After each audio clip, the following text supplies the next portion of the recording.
breaking news on the coronavirus. That's a 2.4% positivity rate.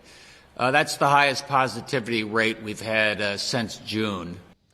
COVID numbers going in the wrong direction. Since yesterday, 320 of the more than 13,000 new tests performed came back positive, giving us that 2.4% positivity rate.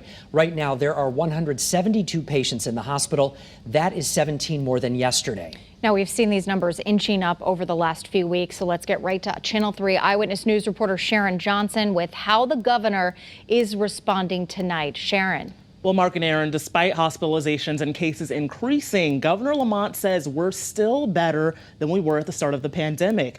2% of hospital beds statewide are being used for COVID-19 patients, and the state says at the peak of the pandemic, more than 20% of beds were occupied by COVID patients. Dr. Koh with the Yale School of Medicine says because of an increase in social contact, we are going to have more transmissions. But he says right now, we know more about COVID-19, people are much more careful, and we have increased testing to detect conditions earlier.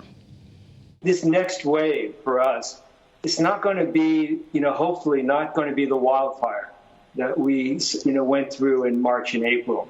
And I think the citizens of Connecticut are doing a good job in maintaining social distancing. It's not perfect, and we're having these super spreader events.